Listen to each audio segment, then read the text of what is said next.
Hello প্রিয় ছাত্রছাত্রীরা, আশা করব যে তোমরা সবাই প্রত্যেকেই খুব ভালো রয়েছো। আজকের এই ভিডিওতে আমরা এক বিশেষ ধরনের প্রতিবন্ধকতার কথা আমরা জানব। আজকে আমাদের আলোচনার যে বিষয় সেটা হচ্ছে কি অটিজম। তার আগে আমি তোমাদের বলে দিই এটা কোথায় রয়েছে। দ্বাদশ শ্রেণী এডুকেশন অর্থাৎ শিক্ষাবিজ্ঞান, group B, unit 1, sub unit 2। তো এখানে একটা জিনিস দেয়া নেই, কোনটা দেয়া নেই বলো তো? থার্ড সেমিস্টার, তাই না? থার্ড সেম, এই থার্ড সেম কথাটা লেখা নেই। তো যাই হোক, তাহলে আমাদের class 12 third semester education group B unit 1 sub unit 2 তে রয়েছে কি অটিজম।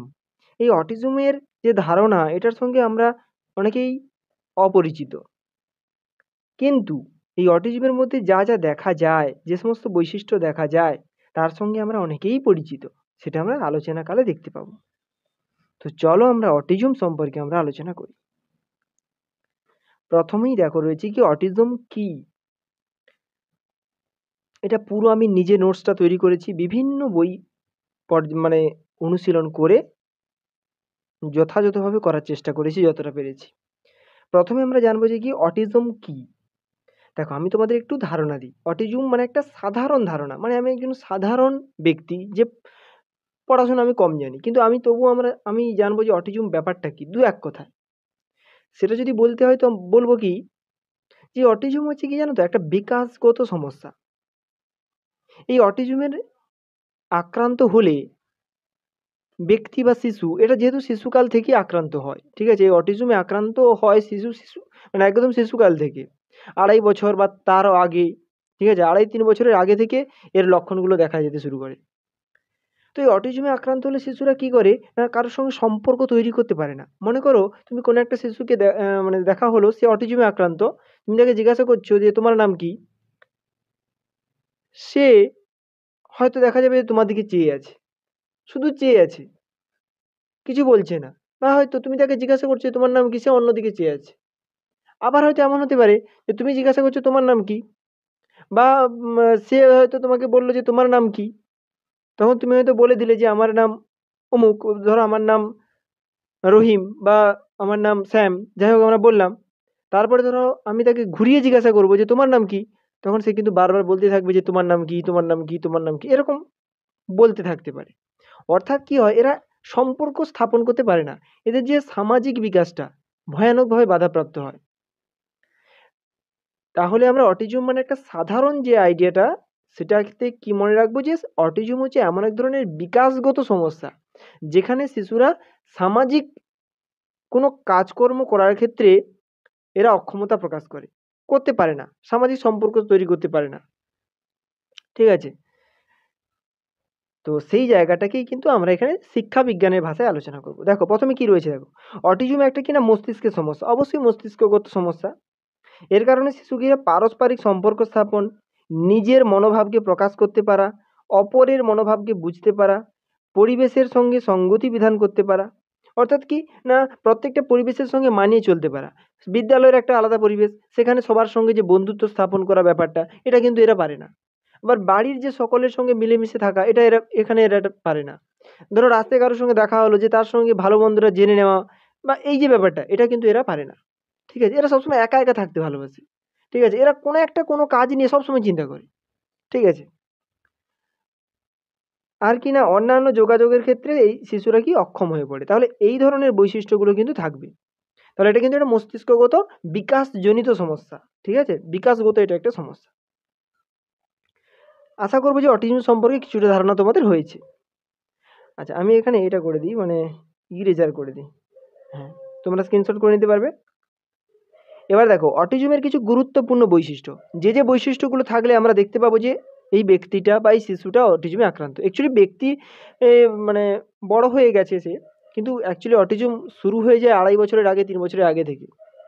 এ বলেছে দেখো, 30 মাস, 3 বছর অথবা 2.5 বছরের আগে শিশুদের এই রোগের অক্ষমতা প্রকাশ পায়। তাহলে শিশুদের কিন্তু অক্ষমতাটা একবারে শিশুকাল থেকেই প্রকাশ পেতে থাকে। আমাদের কিন্তু সেখান থেকেই গুরুত্ব দিতে হবে, যে কোনো শিশুকে ধরো আমি ডাকছি, সে অন্যমনস্ক হয়ে আছে, বা সে একটা কথা বারবার বারবার বারবার বলছে, ঠিক আছে? অনেকবার বলছে, শিশু বারবার বলতে পারে কিন্তু সেটা যখন অনেকবার দীর্ঘক্ষণ ধরে সে একই কথা বলছে বা কোনো একটা কিছু করছে, একই মানে কাজটা বারবার বারবার বারবার করছে, তখন কিন্তু তাদের দিকে নজরে রাখা উচিত তাদেরকে। আর কি, শিক্ষাক্ষেত্রে এরা পেছনে অবস্থান করে। পেছনে মানে কি পেছন বেঞ্চে না, এরা হচ্ছে পিছিয়ে থাকে আর কি। এরা আলো, শব্দ, স্পর্শ, দুঃখ ইত্যাদি মনোভাবের প্রতি প্রতিক্রিয়া জানাতে অক্ষম। মানে দুঃখ পেলে যে একটা শোকাতুর একটা মনোভাব প্রকাশ পায় বা আমরা প্রকাশ করি যেটা স্বভাবত, সেটা কিন্তু এরা প্রকাশ করতে পারে না। কোনো শব্দের পরিপ্রেক্ষিতে যে আর একটা শব্দ বলবে সেই, তার মনোভাব এরা প্রকাশ করতে পারে না। ঠিক আছে, এরা স্পর্শ অনুভূতি এরা খুব একটা অনুভব করতে পারে না, এরা প্রকাশ করতে পারে না। ঠিক আছে, কোনটা কি ধরনের স্পর্শ সেটা বুঝতে পারে না। এরা পুনরাবৃত্তিমূলক আচরণ করতে ভালোবাসে, যেটা বললাম যে একই ধরনের আচরণ বারবার করতে থাকে। দেখো, একটা শিশু পুনরাবৃত্তি আচরণ করে থাকে, যেমন ছোট ছোট শিশুরা দেখবে কোনো একটা জিনিস যদি হাত থেকে পড়ে যায়, একটা শব্দ হলো, সে আবার ওই শব্দটা মানে করার জন্য ওই ধরনের শব্দটা করার জন্য সে আবার ওই জিনিসটাকে ফেলে দেয়, তাই না? তো এটা করতে থাকে, কিন্তু ওটা যখন দীর্ঘবার হবে তখন কিন্তু একটা আলাদা সিমটম কিন্তু তোমাকে বুঝে নিতে হবে। আচ্ছা, আবার কি না, এই ধরনের শিশুদের মধ্যে চোখের যোগাযোগ এড়িয়ে চলতে এরা পছন্দ করে। চোখে চোখে এরা কথা বলতে পারে না। চোখে চোখে কথা বলা মানে কি, ধরো তুমি কাউকে জিজ্ঞাসা করছো, প্রশ্ন জিজ্ঞাসা করছো, সে প্রশ্নটা কোন দিকে তাকিয়ে উত্তর দেওয়ার কথা, তোমার দিকে, কিন্তু সেই ধরনের শিশুরা, অটিজমে আক্রান্ত শিশুরা, এরা তোমার দিকে চেয়ে উত্তর দিতে অক্ষমতা বোধ করে। এরা হচ্ছে অন্যদিকে চেয়ে উত্তর দিতে পারে, অথবা উত্তর না বুঝতেই পারেনি, হয়তো তুমি কি বলতে, সে আনমনা হয়ে আছে, এরকম হতে পারে। ঠিক আছে, এদের ভাষার বিকাশ ভীষণভাবে ব্যাহত হয়, অবশ্যই ব্যাহত হবে। এরা ভাষাগত যোগাযোগ করা, যেমন কথা বলা, কথা শুনে বুঝতে পারা, যে বললাম যে প্রশ্নটা করলে কিন্তু সেটা সে বুঝতে পারলো না। অন্যের কথার পরিবর্তে প্রতিক্রিয়া জানানো, মানে যে উত্তরটা আমাকে দিতে হবে, এই যে একটা মনোভাব ব্যক্ত করা, এটা তার মধ্যে নাও দেখা যেতে পারে। এগুলো এরা খুব একটা সক্ষম হয় না, এরা অক্ষমতা প্রকাশ করে, মানে পারে না। আর কি, এই ধরনের শিশুরা অনেক সময় নিজেদেরকে বিভিন্নভাবে ক্ষতবিক্ষত করে ফেলে। এরা খুব আক্রমণাত্মক হয়। ঠিক আছে, এরা খুব মানে সহজে রেগে যায়। ঠিক আছে, এরা কোনো সময় নিজেই নিজেকে ভীষণভাবে আক্রান্ত করে ফেলে, ক্ষতবিক্ষত করে ফেলে রেগে গিয়ে। বিভিন্ন এই বলেছে দেখো, এই ধরনের শিশুরা কি বিভিন্ন ধরনের আক্রমণাত্মক আচরণ করে, যেমন আঁচড়ানো, খামচানো, ঠিক আছে, এরা করে দেয়। ঠিক আছে, শিশুরাও করে, কিন্তু শিশুদের থেকে এদের প্রবণতাটা অনেক বেশি হয়। ঠিক আছে, আবার অনেক সময় নিজেদের অসহায় ভেবে কান্নাকাটিও করে, মেঝেতে লুটিয়ে পড়ে। ঠিক আছে, এমনটাও হয়। দেখো, এটা কিন্তু আমরা যে আলোচনাগুলো করলাম, যে বৈশিষ্ট্যগুলো পেলাম, কিছু কিছু বৈশিষ্ট্য দেখো সাধারণ শিশুদের মধ্যে থাকতে পারে, কিন্তু এদের মধ্যে প্রবলভাবে দেখা যায়। ঠিক আছে, তুমি একটা কোনো সাধারণ শিশুকে নাম জিজ্ঞাসা করলে সে কিন্তু বলে দেবে। ঠিক আছে, আবার হচ্ছে সেও ঘুরে জানতে চাইতে পারে, বা তুমি যদি তাকে বলো কেমন আছো, তো সে ঘুরিয়ে তোমাকে আবার প্রশ্ন করতে পারে যে তুমি কেমন আছো। অটিজমে আক্রান্ত শিশুদের ক্ষেত্রে কিন্তু এই ব্যাপারটা হবেই না। কি বললাম জানো, এরা এই মনোভাবটা ব্যক্ত করতে পারেই না। ঠিক আছে, এরা সম্পর্ক তৈরি করে, পারস্পরিক সম্পর্ক বজায় রাখতে পারে না। তাহলে দেখো, বৈশিষ্ট্যগুলো জানলাম, তোমরা এগুলো জাস্ট রিডিং করবে। ঠিক আছে, মনোযোগ দিয়ে রিডিং করবে। এবার শ্রেণী বিভাগ। আচ্ছা, আর একটা কথা বলি, যে অটিজমে যে আক্রান্ত না ব্যাপারটা, আচ্ছা নেক্সট আমরা জানবো। ঠিক আছে, চলো। বিভিন্ন শ্রেণী বিভাগ দেখো, অটিজমকে মোটামুটি তিনটি ভাগে ভাগ করা যায়। একটা কি, অটিস্টিক ডিসঅর্ডার, অটিস্টিক ডিসঅর্ডার্ড। আর একটা কি, পারভেসিভ ডেভেলপমেন্ট ডিসঅর্ডার। আর একটা কি, অ্যাসপারজার সিনড্রোম। এই তিন ভাগে ভাগ করা যাচ্ছে কি অটিজমকে। এবার এই জিনিসগুলো কি আমরা জেনে নেব। প্রথমে কি রয়েছে, অটিস্টিক ডিসঅর্ডার। এটা কি না, এখানে কি হয়, এই ধরনের শিশুদের কি হয় জানো তো, ভাষাগত যে অক্ষমতা, মানে আমি ধরো তোমার সঙ্গে কথা বলবো, আমি যে বলবো যে তুমি কেমন আছো বা তোমার নামটা কি, সেটা কোনো না কোনো ভাষার মাধ্যমে প্রকাশ করতে হবে। তো তো এই ভাষার বিকাশটা এদের হয় না ঠিকঠাকভাবে, ভীষণভাবে বাধাপ্রাপ্ত হয়। যার ফলে কি হয়, এরা সামাজিক সম্পর্ক তৈরি করতে পারে না, সামাজিক প্রতিবন্ধকতা তৈরি হয়, সামাজিক আচরণ বা সামাজিক যে প্রথা রীতিনীতির সঙ্গে পরিচিত হওয়া বা সমাজের সঙ্গে কি বলা যায়, খাপ খাইয়ে চলার যে ব্যাপারটা, এরা করতে পারে না। তো এটাই হচ্ছে অ্যাকচুয়ালি কি অটিস্টিক ডিসঅর্ডার। এখানে কি রয়েছে দেখো, এই ধরনের শিশুদের কি ভাষার বিনিময়ের অক্ষমতা, ভাষা বিনিময় করতে পারে না, সামাজিক প্রতিবন্ধকতা এবং অস্বাভাবিক আচরণ লক্ষ্য করা যায়। এই রোগে আক্রান্ত ব্যক্তিদের বুদ্ধিগত অক্ষমতা অনেক ক্ষেত্রে দেখা যায়, মানে যে অটিস্টিক ডিসঅর্ডারের মধ্যে বুদ্ধিগত অক্ষমতাও কিন্তু লক্ষ্য করা যায়। ঠিক আছে, মানে স্মৃতিভ্রষ্ট হওয়ার একটা প্রবণতা থাকে। অ্যাসপারজারের ক্ষেত্রে কি দেখা যায়? অ্যাসপারজার সিনড্রোম। এই ধরনের ব্যক্তিদের মধ্যে অটিস্টিক ডিজঅর্ডারের কিছু উপসর্গ দেখা যায়। মানে সামাজিক অক্ষমতা, মানে ভাষা বিনিময়ের অক্ষমতা, সামাজিকীকরণের অক্ষমতা, বৌদ্ধিক অক্ষমতা কিছু কিছু দেখা যায়। তবে তবে কি হয় না, এদের ভাষা বা বুদ্ধিগত কোনো অক্ষমতা কিন্তু থাকে না। মানে বুদ্ধিবৃত্তিগত যে অক্ষমতা বা ভাষাগত অক্ষমতাও কিন্তু এদের থাকে না। কিছু কিছু উপসর্গ যেগুলো অটিস্টিক ডিজঅর্ডারে দেখা যায় সেগুলো কিছু কিছু থাকে, কিন্তু ভাষাগত বা বুদ্ধিগত কোনো অক্ষমতা বা সমস্যা প্রায় থাকে না। ঠিক আছে, তারপরে কি পারভেসিভ ডেভেলপমেন্ট। এখানে কি দেখা যাচ্ছে? পারভেসিভ ডেভেলপমেন্ট ডিজঅর্ডারে অটিস্টিক ডিজঅর্ডার এবং অ্যাসপারজার সিনড্রোমের কিছু কিছু উপসর্গ দেখা যায়। তাহলে উপরে যে দুটো মানে যে শ্রেণীবিভাগ জানলাম তার কিছু কিছু বৈশিষ্ট্য পারভেসিভ ডেভেলপমেন্ট ডিজঅর্ডারে দেখা যায়। তো এই ধরনের ব্যক্তিদের মধ্যে সামাজিক এবং ভাষা বিনিময়গত যে প্রতিবন্ধকতা সেটা কিন্তু লক্ষ্য করা যায়। মানে এদের মধ্যে সামাজিক এবং ভাষাগত যে বিনিময় বা ভাষার মাধ্যমে সম্পর্ক স্থাপন সেটা কিন্তু এরা করতে পারে না, অক্ষমতা প্রকাশ করে। আচ্ছা, তাহলে এটাই ছিল এর শ্রেণীবিভাগ আর কি। আশা করবো যে বুঝতে পারলে। তাহলে অটিস্টিক ডিজঅর্ডার কি না, যাদের মধ্যে সামাজিকীকরণের যে মূল ব্যাপার ভাষা বিনিময় সেটা এরা করতে পারে না। ভাষা বিনিময় করতে পারে না মানেটা কি? তার বুদ্ধিবৃত্তিগত সমস্যা রয়েছে। আর অ্যাসপারজারের ক্ষেত্রে কি হয় না, এদের মধ্যে অটিস্টিক ডিজঅর্ডারের কিছু বৈশিষ্ট্য দেখা যায়, তবে বুদ্ধিগত বা ভাষাগত মানে যে অক্ষমতা সেটা কিন্তু খুব কম দেখা যায়, মানে প্রায় দেখা যায় না। আর পারভেসিভের ক্ষেত্রে কি হয় না, উপরিউক্ত যে দুটো শ্রেণীবিভাগ তোমার অ্যাসপারজার আর অটিস্টিক, এ দুটো মিশিয়ে মোটামুটি কিছু বৈশিষ্ট্য এর মধ্যে লক্ষ্য করা যায়, তবে ভাষাগত বা বুদ্ধিবৃত্তিগত অক্ষমতা এরা প্রকাশ করে। এবার এখানে আমি একটা কথা বলি যে আমাদের মধ্যেও না অটিজম রয়েছে। আমাদের মধ্যে অটিজম রয়েছে, তবে সেই অটিজম একবারে না থাকার মতো, প্রায় নেই, এরকম প্রায় নেই বললেই চলে আর কি।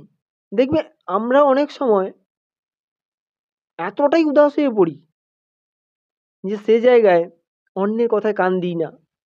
ঠিক আছে, অন্যের মনোভাবটা আমরা বুঝতে পারি না। অন্য কেউ প্রশ্ন করলো কিন্তু প্রশ্নটা আমরা ঠিকভাবে শুনলাম না, যে কারণে আমরা সঠিকভাবে উত্তর দিতেও পারলাম না। আবার জিজ্ঞাসা করি, প্রশ্নটা আরেকবার বলো। মানে আমি বলছি না যে এটা অটিজম, এটা একটা মানসিক মনোযোগের যে বিচলন সেটা তোমরা পরবর্তীকালে জানতে পারবে। মনোযোগের একটা বিচলন হয়, যে আমরা মনোযোগ ধরে রাখতে পারার যে ব্যাপারটা সেটা রয়েছে, তো সেটাও হয়, তবে আমাদের মধ্যে প্রায় নেই। ঠিক আছে, আমাদের মধ্যে প্রায় নেই। তো সেটাকে আমরা অটিজম বলতে পারি না। ঠিক আছে, তো চল এরপরে কি আছে দেখি। অটিজম শিশুদের শিক্ষামূলক কর্মসূচি। আমরা কিন্তু পুরো সিলেবাস অনুযায়ী আলোচনা করছি। সিলেবাসেই কিন্তু বলা আছে যে অটিজম হোক বা আমরা আগে যে শ্রবণ প্রতিবন্ধী বা দৃষ্টি প্রতিবন্ধী, সেখানে আমাদের কোন কোন জায়গাগুলো আলোচনা করতে হবে, কাকে বলে বা তার সম্পর্কে ধারণা, কনসেপ্ট, ক্যারেক্টারিস্টিক্স, কিছু বৈশিষ্ট্য জানতে হবে, এবং তাদের এডুকেশনাল প্রোগ্রাম মানে শিক্ষামূলক যে কর্মসূচি সেটা জানতে হবে। কিন্তু দৃষ্টি প্রতিবন্ধী, শ্রবণ প্রতিবন্ধী ব্যাপারটা কিন্তু আলাদা, সেখানে মানে সেগুলো আমরা ডিটেলসে আলোচনা করেছি কিন্তু। ঠিক আছে, তো যাই হোক, এর কি কর্মসূচি রয়েছে দেখো। অটিজমের বৈশিষ্ট্য অনুধাবন। তাহলে আমাকে জানতে হবে যে শিশুটার মধ্যে অটিজমের কোন কোন বৈশিষ্ট্য দেখা যাচ্ছে। তারপরে কি, বিশেষ শিক্ষকের সহায়তা দরকার। এর জন্য ট্রেনিং প্রাপ্ত শিক্ষকের প্রয়োজন। এর জন্য কি, প্রশিক্ষণ প্রাপ্ত যে সমস্ত শিক্ষককে বিশেষ শিক্ষার জন্য প্রশিক্ষণ দেওয়া হয় তাদেরকে দরকার। দৈনন্দিন জীবনের কিছু শিখন কৌশল শেখানোর প্রচেষ্টা করা হয়। এদেরকে কিন্তু খুব বেশি পড়ানো যায় না বা খুব বেশি এদেরকে শিক্ষার অন্তর্ভুক্ত করা যায় না। এদেরকে লাইফস্টাইলটা শেখানো হয়, কিভাবে জীবনযাপন করব, সাধারণ জীবনযাপনটা কিভাবে করব, এটাই তাদেরকে শেখাতে বহুত সময় লাগে। আর কি না, ভিজুয়াল মাধ্যম ব্যবহার করা হয়, মানে তাদেরকে কোনো জিনিস দেখানো বা পড়ানো বা শেখানো হোক না কেন, তাদেরকে দেখিয়ে শেখাতে হয়। মনে করো তুমি তাকে ব্রাশ করা শেখাবে, তাহলে তোমাকে ব্রাশ করে করে তাদেরকে দেখাতে হবে, কারণ তাদের ভাষাগত বৌদ্ধিক অক্ষমতা যেহেতু আছে, তারা বুঝতে পারে না, মনোভাবকে প্রকাশ করতে পারে না, তাই তোমাকে দেখিয়ে বোঝাতে হবে। ঠিক আছে, আর কি, সামাজিক দক্ষতা উন্নয়নের প্রচেষ্টা। তো এখানেও কিন্তু দেখাতে হবে যে কেউ কাউকে সাহায্য করছে, কেউ কোনো গাছ লাগাচ্ছে কি জল খাচ্ছে, সেটা তাদের দেখিয়ে শেখাতে হবে। আচ্ছা, পিতা মাতা বা পরিবারকে অবশ্যই প্রশিক্ষণ দিতে হবে। ঠিক আছে, পরিবারে যে পিতামাতা বা পরিবারের অন্যান্য সদস্যরা রয়েছে। শিক্ষাক্ষেত্রে প্রযুক্তির ব্যবহার করতে হবে, এখানে শিক্ষাক্ষেত্রে কিন্তু প্রযুক্তিকে কাজে লাগাতে হবে। সে টেপ রেকর্ডার হোক, সে কম্পিউটার হোক, কি বৈদ্যুতিন সরঞ্জাম হোক, সেগুলো কিন্তু ব্যবহার করতে হবে। আচ্ছা, এর পাশাপাশি কিসের ব্যবহার করতে হবে? টিচ, TEACH এর ব্যবস্থা করতে হবে। TEACH কি? এটা একটা হচ্ছে কি না কি জানো তো, কর্মসূচি, এটা একটা উদ্যোগ। এই TEACCH টেক এর পুরো নামটা কি? Treatment and education of autistic and related communication handicapped children. ঠিক আছে, এটা হচ্ছে এর পুরো নাম। তো তোমরা চাইলে এটা লিখে নিতে পারো খাতায়। তো এটা MCQর প্রশ্ন হতে পারে। ঠিক আছে, তাহলে এর ব্যবস্থাপনা করতে হবে। তাহলে এটা একটু বলে দিই। ঠিক আছে, এই টেক ব্যাপারটা একটু বলে দিই। এটা হচ্ছে কি একটা কর্মসূচি, এটা হচ্ছে তুমি ভাবতে পারো এটা এটা একটা উদ্যোগ বা কর্মসূচির মতো। ঠিক আছে, এটা কোনো বিশেষ পদ্ধতি নয়। কি বললাম, বোঝা গেল? এখানে অ্যাকচুয়ালি কি করা হয়, একটা অটিস্টিক শিশুকে কিভাবে সে তার সাধারণ জীবনযাপনকে স্বাভাবিক করতে পারবে, সে কিভাবে স্বাভাবিকভাবে থাকতে পারবে, তার প্রশিক্ষণ প্রদান করা হয় অ্যাকচুয়ালি। তার পারিপার্শ্বিক জীবন জগৎ সম্পর্কে তাকে সচেতন করে তোলা হয়। ঠিক আছে, তাকে কিভাবে চলতে হবে, কিভাবে বলতে হবে, কিভাবে নিজের কাজগুলো করতে হবে, সেগুলোই তাকে শেখানো হয়। তো এটাই হচ্ছে টেক, TEACCH। এবার কি না, CBT কি? Cognitive behaviour therapy. Cognitive behaviour therapy, এটা কি একটা মনস্তাত্ত্বিক থেরাপি। ঠিক আছে, এর মাধ্যমে কি করা হয় না, তাদেরকে কি করা হয়, অন্যের চিন্তা, অনুভূতি, মনোভাবের সঙ্গে তারা যাতে নিজেদেরকে সংযুক্ত করতে পারে তার প্রচেষ্টা করা হয়। মানে তারা যাতে অন্যের মনোভাব বুঝতে পারে, নিজে মনোভাব ব্যক্ত করতে পারে, সেগুলোর প্রশিক্ষণ দেওয়া হয় আর কি CBTতে। আর কি ফ্লোর টাইম পদ্ধতি। ফ্লোর টাইম পদ্ধতিটা, এই পদ্ধতি একজন উদ্ভাবন করেছিলেন, তার নাম ডক্টর স্ট্যানলি গ্রিনস্প্যান। হ্যাঁ, ডক্টর স্ট্যানলি গ্রিনস্পান এবং ডক্টর সেরিনা ওয়াইডার। তাহলে এই দুজন ব্যক্তি, ডক্টর স্ট্যানলি গ্রিনস্পান এবং ডক্টর সেরিনা ওয়াইডার, এই ফ্লোর টাইম পদ্ধতির উদ্ভাবন করেছিলেন।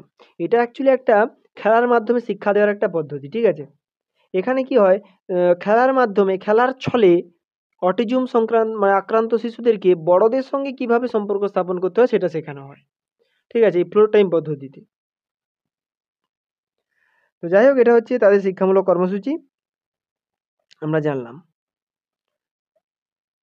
তাহলে দেখো, আমরা কিন্তু এই ছবিগুলো যে দিয়েছি এখানের মাধ্যমে বুঝতে পারছি। দেখো, তাদেরকে দেখিয়ে শেখানো হচ্ছে, তাদেরকে একসঙ্গে থাকার শিক্ষা দেওয়া হচ্ছে, তারা যাতে একসঙ্গে নিজেদের মধ্যে কনভারসেশন করতে পারে, তারা যাতে নিজেদের মধ্যে মেলামেশা করতে পারে, খেলার চলে শিক্ষা দেওয়া যেতে পারে তাদেরকে। ঠিক আছে, এরপরে ওহো, এরপরে আর কিছু নেই। ঠিক আছে, তো এইখান পর্যন্ত আমাদের যেভাবে ছিল অ্যাকচুয়ালি, মানে আমাদের যেটা জানতে হবে। আচ্ছা, আমি তো এখানে একটা কথা বলি, যে অটিজম সংক্রান্ত শিশুদের জন্য না বিশেষ কোনো চিকিৎসা পদ্ধতি নেই।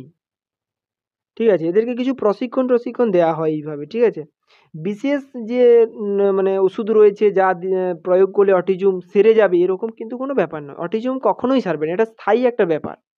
ঠিক আছে, তবে সাময়িক ওষুধের মাধ্যমে কিছু কিছু ওষুধ দেওয়া হয়, যার মাধ্যমে অটিজমটা কি মানে খুব সামান্য মাত্রায়, খুব নগণ্য মাত্রায় নিয়ন্ত্রণ করা যায়। তবে এর জন্য কিন্তু কোনো বিশেষ ওষুধের কোনো ব্যবস্থা নেই। ঠিক আছে, মেনলি হচ্ছে এদেরকে বিভিন্ন প্রশিক্ষণ, এই যে ফ্লোর টাইম পদ্ধতি, টেক পদ্ধতি, CBT পদ্ধতি, ঠিক আছে, এইগুলো ব্যবহার করেই তাদেরকে কিছুটা নিয়ন্ত্রণ করা যায়, লাইফস্টাইল শেখানো যায়, এগুলো করা যায়। ঠিক আছে, মানে এর জন্য কোনো নির্দিষ্ট ওষুধ নেই যে অটিজম সেরে যাবে। অটিজম কখনো সারে না। অটিজম একটা স্থায়ী একটা মানে সমস্যা আর কি। তো যাই হোক, এটাই হচ্ছে অটিজম সংক্রান্ত বিষয় যেটা আমরা আজকে জানলাম। আর এদের জন্য যদি পাঠ্যক্রমের ব্যাপারে বলতে হয়, তাহলে এদের জন্য এমন ধরনের পাঠ্যক্রমের ব্যবস্থা করতে হবে যার মাধ্যমে কি হয়, তাদের সামাজিক বিকাশ ঘটে, তাদের যোগাযোগ দক্ষতার বিকাশ ঘটে। ঠিক আছে, যাতে তাদের একাডেমিক দক্ষতা গড়ে ওঠে, মানে তারা যেন কিছু শিখতে পারে। ঠিক আছে, তাহলে কি হয় না, এই ধরনের শিশুরা জীবনে বিভিন্ন ধরনের সমস্যাগুলো যেগুলো আসবে, একজন সাধারণ মানুষের জীবনে যা যা আসে, যে সমস্যাগুলো, সেগুলো তারা মোকাবিলা করতে পারবে আর কি। তো এই জন্য তাদেরকে কিন্তু বিভিন্ন রকমের সাপোর্ট দরকার হয়। ঠিক আছে, এদের দিকে সবসময় নজরে রাখতে হয় এই ধরনের শিশুদেরকে। বিশেষ প্রশিক্ষণপ্রাপ্ত শিক্ষকেরও প্রয়োজন, উন্নত মানের শিক্ষণ পদ্ধতির প্রয়োজন। শিক্ষকদের এই ধরনের শিশুদেরকে প্রচুর স্বাধীনতা দিতে হবে। তারা যাতে কোনো কাজ বারবার করার সুযোগ পায় তার ব্যবস্থা করতে হবে। পুরস্কার প্রদানের ব্যবস্থা করতে হবে। ঠিক আছে? মাঝে, মাঝে কাউন্সেলিং, প্রায় মাঝে, মাঝে এদের এই ধরনের শিশুদের কাউন্সেলিংয়ের মধ্যেই রাখতে হয়। ঠিক আছে? তো এইরকম ব্যবস্থা গ্রহণ করলে এদের কিছুটা অটিজম সংক্রান্ত যে সমস্যা, কিছুটা যদি লাঘব করা যায় বা তাদেরকে শিখিয়ে পড়িয়ে স্বাভাবিক করার চেষ্টা করা। তবে অটিজম কিন্তু একটা স্থায়ী সমস্যা। ঠিক আছে? যাই হোক, আজকের ভিডিও এই পর্যন্ত। তো পরবর্তী ভিডিওতে আমরা এর পরবর্তী যে অক্ষমতা বা প্রতিবন্ধকতা রয়েছে সেটা নিয়ে আমরা আলোচনা করব। আশা করব যে আজকের আলোচনাটুকু তোমরা বুঝতে পেরেছো। পরবর্তী ভিডিওতে অবশ্যই তোমরা এসো, আলোচনায় অংশগ্রহণ করো। ততক্ষণ পর্যন্ত সুস্থ থেকো, ভালো থেকো।